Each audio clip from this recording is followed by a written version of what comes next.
The all-powerful businessman contemplated his work. The market had expanded his empire to encompass the earth. Resources were being exploited as never before.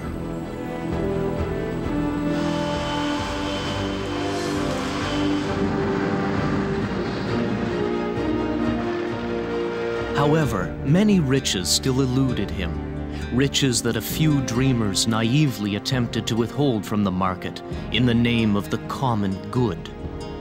For the businessman, this notion of the common good had become the single obstacle standing between him and his ultimate goal, to transform the entire planet into a commodity and declare the total market. So he set off on a business trip that would change the face of the earth.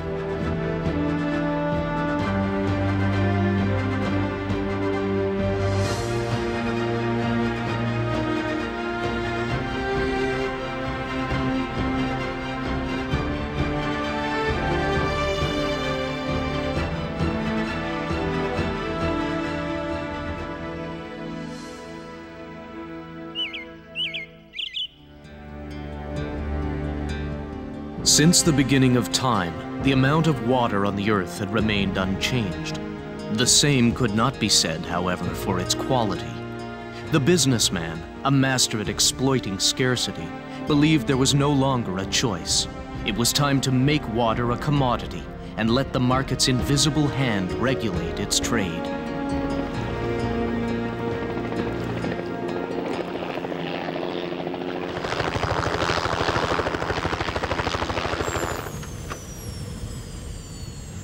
Looking at the water situation around the world, we very fast began to realize that there was a shortage of water all over the planet.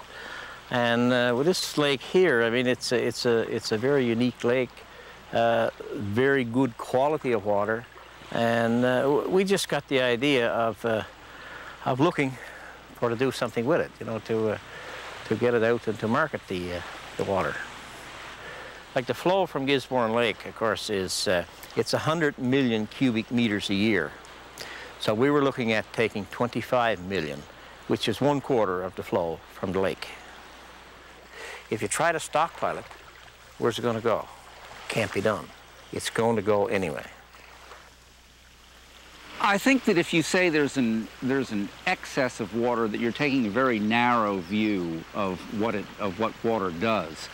Really, what that fresh water does when it reaches the ocean is it floats on top of the salt water. And as it moves out, it mixes up the nutrients and everything that is in the salty water down below and makes the places where rivers flow in, those estuaries, very, very productive.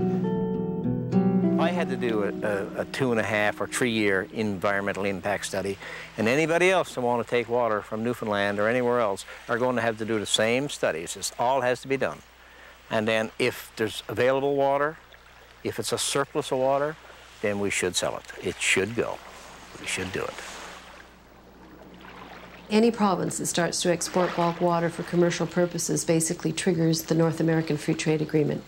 Therefore, water will become a tradable commodity just like anything else, cars or widgets or whatever else. That means that you can't favor your domestic private sector. You'll have to allow American corporations in. That means you can't just say one province can export it, but others can't. That means that once the tap is turned on to the United States or other NAFTA countries, we can't turn it off. We can't diminish it. We can only allow it to become greater. And we can place no environmental restrictions on that because that's a good between the two countries. Today, of course, the moratorium is on, but the federal government seems to be not so hard to stand on bulk water anymore. I think they're beginning to realize that we have a resource here that's worth some money, and I think it's a good thing.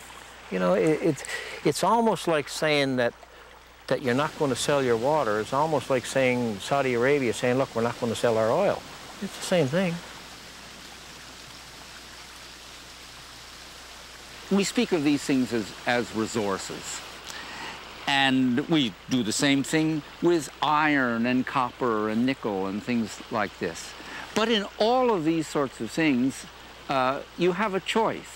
You know, if you don't use the iron, well, maybe the nickel would do as well. Or if you don't use the oil, well, maybe gas or something would do as well.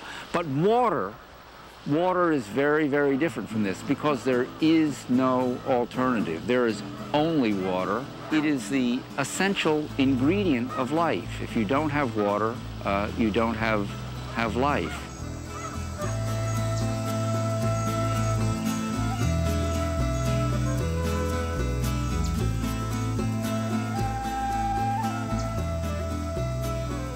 Cuando estaba muy arriba el agua, bajaba el agua, la gente sembraba calabaza, melones, sandía,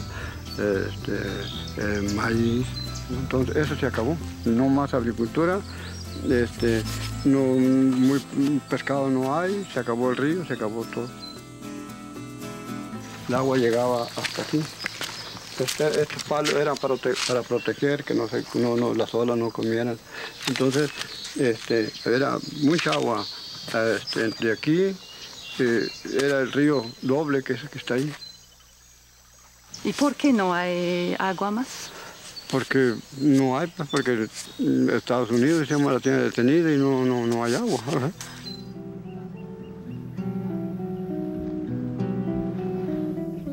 This is a man-made delivery canal. It's called the All-American Canal. It takes water from the Colorado River to the Imperial Irrigation District. This canal takes so much water that it, more than any other canal or many other structures on the Colorado River, is the fundamental cause of the death of the Colorado River.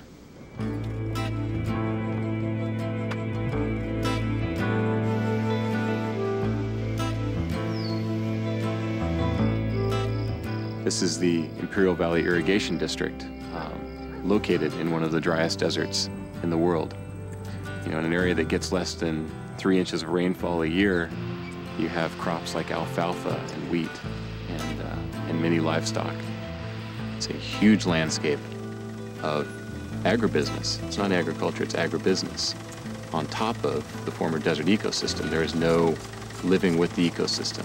This is a place where resources are exploited and the goods are taken elsewhere for market. So it's not a question of people needing water, it's a question of big business needing water. Water belongs to the ecosystem from which it comes. That's the only way to look at water if we are to balance conservation of the ecosystem with use. Instead, people, especially in the United States, look upon water only as a commodity, only something to use for profit. And when that mentality is held up so high, you lose all other values. I think it's time that we had a little drink of Gisborne Lake. Very clear, cool water. That's a very good water, there's no doubt. I would recommend it to anybody. We do have to ask ourselves what we owe as a water-rich country to the rest of the world. We have to have that debate within the framework of water as part of the commons. Should it be priced? I don't know, let's talk about it, but not if it's going to some bottom-line investor to make a profit from. Should it be sold and traded? No.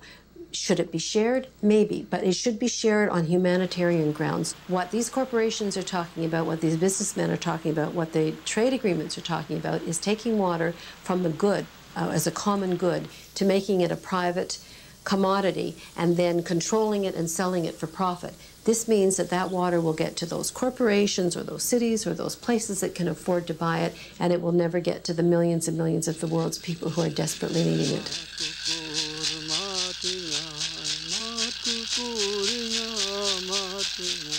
Todos los pájaros que oyen, pues están como los indios, no tienen derecho a agua. ¿Por qué? Porque este que viene, pues ahí sobrevive uno. Todo lo que mira uno vivo en estos lugares no tienen derecho de vivir. ¿Por qué? Porque no tienen agua. Ni el viento que respiramos es de nosotros. ¿Por qué? Porque ya estamos todos contaminados. Entonces vemos muy mal todo. Todas las cosas no las vemos como algo grande y algo. Porque para nosotros es muy sagrado, pero para otros no, es puro negocio.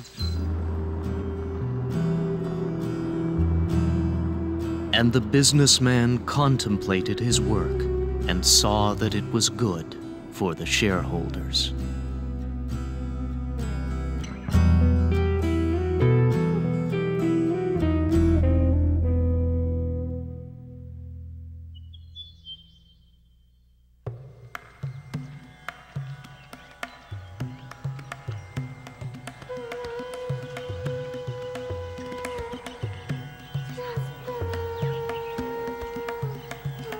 The businessman knew one thing. In the knowledge era, intellectual property would assure him the same power as the ownership of factories had during the industrial era. On the second day, he therefore started tapping knowledge, beginning with that of the ancient peoples.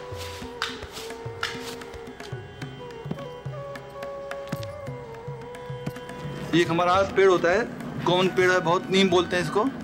ये इसकी पत्ती है जो blood purifier का काम करती हैं। हमारा यूनानी मेडिसिन में ये साफ़ी में इस्तेमाल होती है और साफ़ी एक बहुत अच्छा हमारा का प्रोडक्ट है जो ब्लड प्योरीफायर का काम करता है। अक्सर पेट की खराबी वगैरह भी दूर करता है। ये संदलवुड होता है, संदल चंदन, अक्सर ये दर्द सर में भी काम आती है। इसको घिसने के बाद इसका जो पेस्ट बनाते हैं उसको अगर माथे पे लगाया जाए तो उससे दर्द दूर हो जाता है। ये टर्मरिक है, ये हमारा यहाँ यूनानी दवाओं में काम आती है। खसूसी हमारा जो हमदुराइट कैप्सूल होता है ये उसके काम आता है। अमेरिका इसको आज पेटेंट करना चाह रहा है, जबकि हमारा हज़ारों साल से इसकी दवाएं बन रही हैं और हमारा ये दवाओं में इस्तेमाल हो रही है।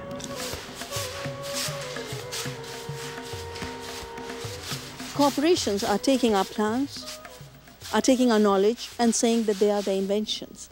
Companies like Rice Tech claiming basmati to be their invention. Companies like W.R. Grace and the U.S. Department of Agriculture claiming to have invented the use of neem as a director indica for agriculture, for pest control and fungal control. Of companies claiming to have invented the digestive properties of pepper, which we have used. Black pepper has been in use in India for millennia. Of turmeric for wound healing, of ginger for colds. Hundreds of plants that we have used, everyday knowledge of our mothers and grandmothers, claim to be an invention.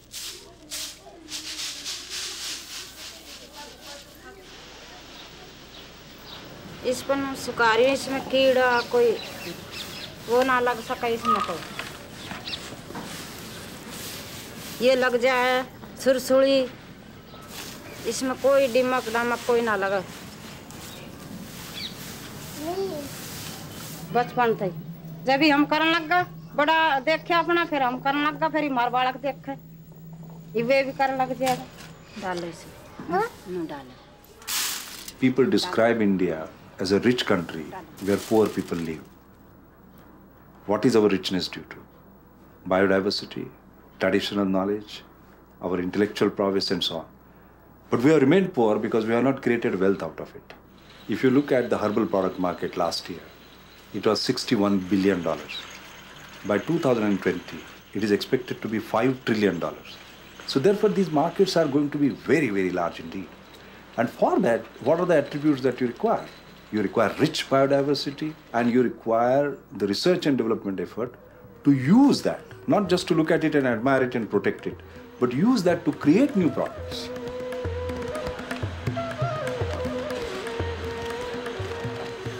We have been producing oleoresins, which are a compounded extract of from pepper. Okay. One of the primary constituents of these oleoresins is piperine. Piperine is what gives the heat in the pepper, the spice. And it has always been used as a bioavailability enhancer in the traditional Ayurvedic science, which India has practiced for centuries. We began exploring the opportunities to try and sell the isolated piperine to the nutraceuticals and the pharmaceutical markets, where the new use is being propagated and found useful. As we increased our sales and marketing efforts in that North American market, we received a notice from a company based in North America that the notice claimed that the company has a patent in extracting piperine and purifying piperine they have trademarked it and called it bioperine, and that since they had a patent on it, they were keen that they would protect their markets and using their patent rights effectively. If I was a pharmaceutical company and I was discovering a new drug and somebody already had a patent on it, and I would respect that. I would say, that's fine. Yeah, I can't just copy that and then expect to own the same rights. It's just not possible. But this is natural. This has been going on for centuries.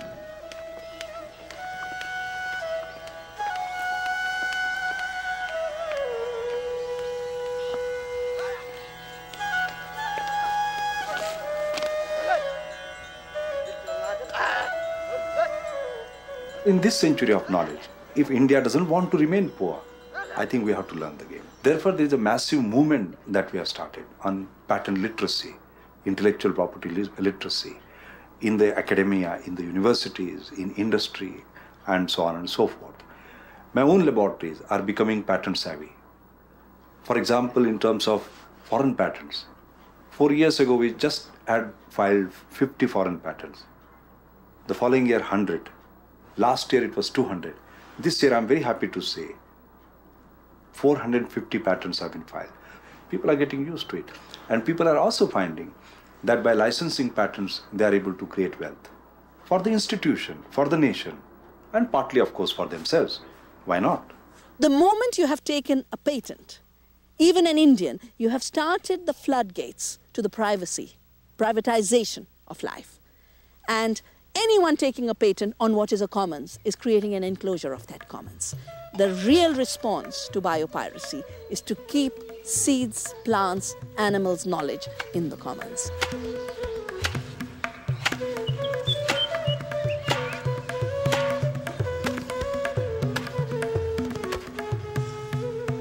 इसमें जैव संपदा का register है, ये सारे गांव की पंचायत का, और इसमें अलग अलग अनाज, फल, घरेलू जो फलदार पेड़ होते हैं या जो जड़ी बूटियां होती हैं, हमारे आसपास जितनी भी जड़ी बूटियां हैं उसकी सूची है इसके अंदर। इसलिए ज़रूरत पड़ी क्योंकि लोग जो हैं जितने भी बीज इत्यादि हैं, जो भी जड़ी बूटियां हैं, उन सब का एकाधिकार कर रहे थे बाहर की कंपनियां। If people have to say no to patents, the first thing they have to recognize is they have the knowledge. They know how to make things. They know how to grow crops. They know how to evolve seed. And they know how to make medicine from their medicinal plants. So the Community Biodiversity Register allows younger generations to develop respect for the grandmothers and mothers and their teachers and the older people.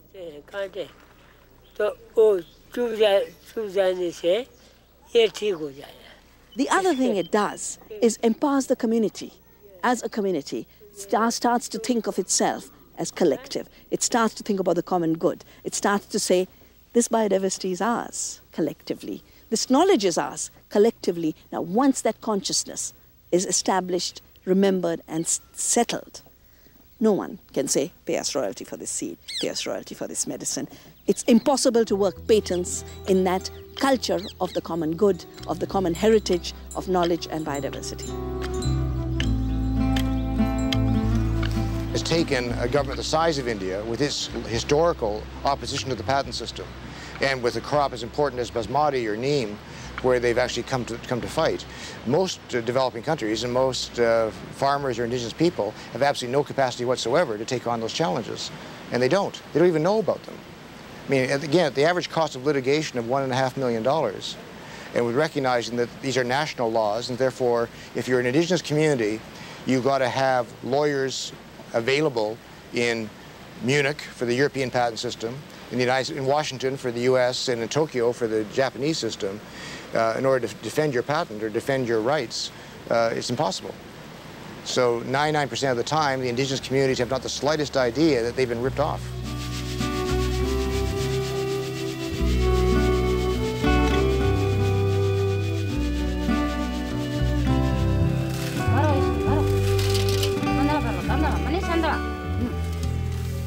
And the businessman contemplated his work and saw that it was good for the shareholders.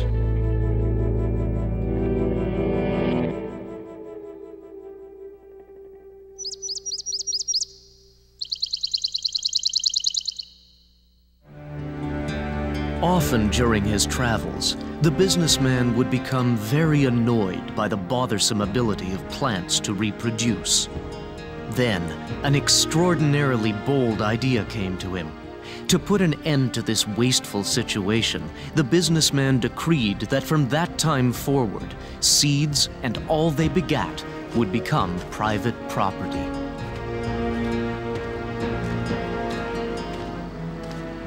Well, here, look, well, for Pete's sakes, look here again. It's all over again, the same as 1997. Look at all the canola plants that are growing here. One plant like this will produce from 4,000 to 10,000 seeds the next year. So this field, if I don't cultivate it or use some special chemical, it will be totally polluted with Monsanto's Roundup Ready canola. Monsanto can come out with a genetic altered canola plant, put it into the environment, damage and destroy my seed, and then get a lawsuit against because you're letting it grow on your land. Because they ruled it doesn't matter how it gets on your land, if it blows in or cross-pollinates or falls off of farm equipment, it's Monsanto's property. The judge said that I must give the seed and the plant to Monsanto. How can I give millions and millions of plants in my field all over? How am I supposed to get the plants out and give it to Monsanto? It's impossible.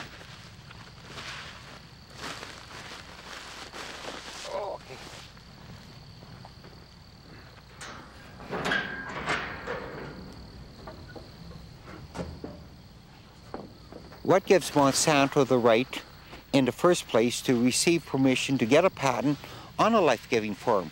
If we plant the seed the first time, when it reproduces the second time, they should no longer have a claim to that because they didn't reproduce it. The farmer reproduced it, and the farmer really didn't produce it. It was nature, it was the sun, the soil, and basically an act of God. I can't make a seed grow. Monsanto can't make a seed grow. Only nature can make a seed grow.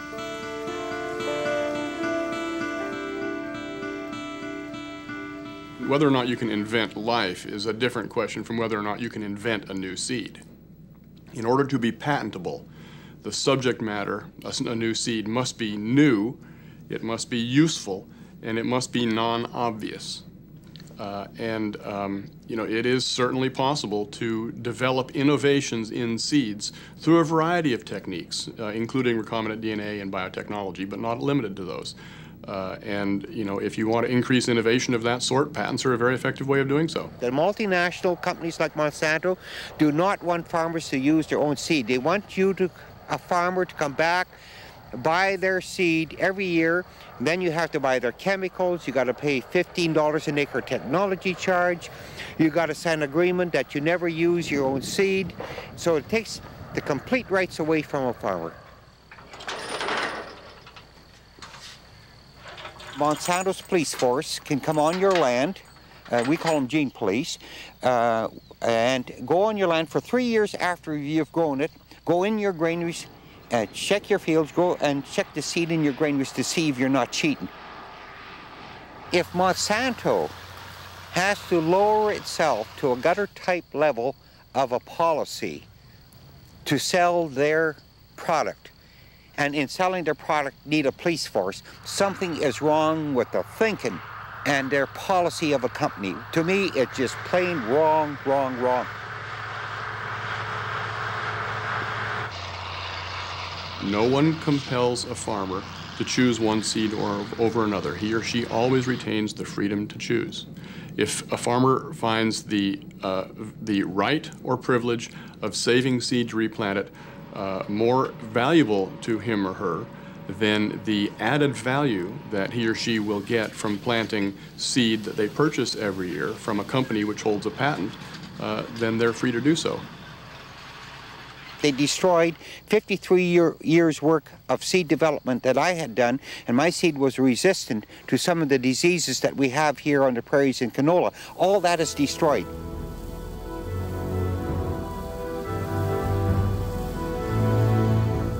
I phoned up 2 seed companies in the last 3 weeks. I said I wanted pure, conventional, non-GMO canola seed, and they laughed at me. They said there is no such thing. They will not guarantee it. The companies have succeeded in contaminating all the canola supplies in Canada. So there is no such thing as choice.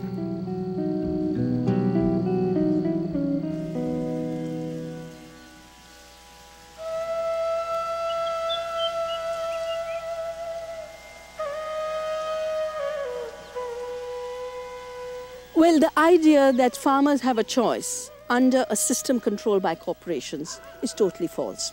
Because the corporations first ensure that farmers lose their seed. They go into regions and buy up all the traditional varieties, then sell their own seeds. They deliberately create a seed famine, and I have witnessed it in regions where the corporations have entered in India. The creation of a seed famine where only one kind of crop is available and the farmers have nothing left. In that condition, to say the farmers have a choice is as false as it is to tell a bonded laborer that they have a choice to go and work anywhere.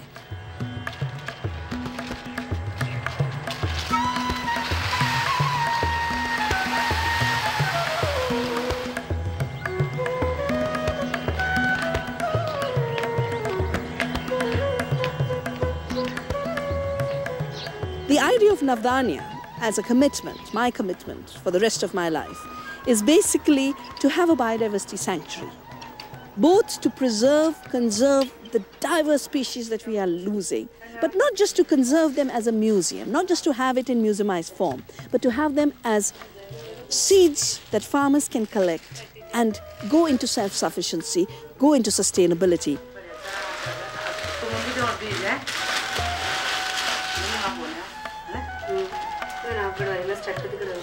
हम जब से इस संस्था से जुड़े हैं ना, ये लोग हम जो भी बीज कम पड़ता है हम इन्हीं लोगों से लेते हैं बीज। कोई भी बीज है हमको दे देते हैं, जैसे मक्की है, धान है, मटर है, हर चीज़ सरसों है, कोई भी चीज़ है ये लोग देते हैं। 1 किलो ये देते हैं, हम लौटा के इनको 2 किलो वापस करते हैं। कोई सफ़ेद कोई लाल को। For me, it was absolutely key for the defense of the plants' freedom and the defense of farmers' freedom to have seeds that were free of patents, free of genetic manipulation. And to us, Navdanya is an expression of the continued freedom of nature to evolve on her terms, as well as the farmers to be free of being bonded to the few handful of giant corporations that want to own every aspect of life, of the life of the planet and our own lives.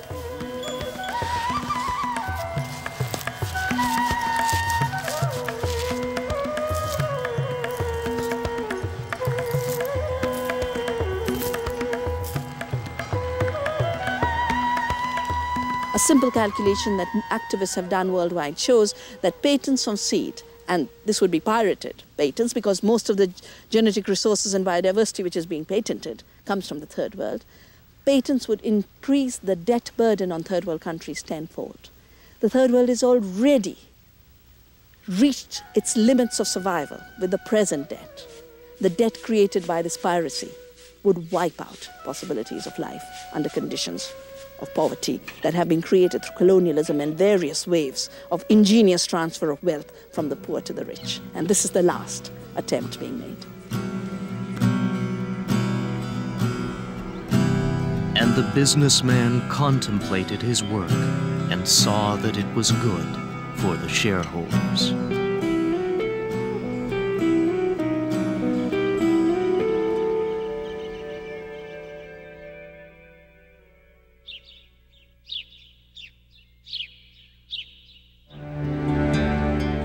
Forever in search of new territories to conquer, the businessman turned to things infinitely small, the territories that lie within the human body. The fabric of life represented a new opportunity for profit,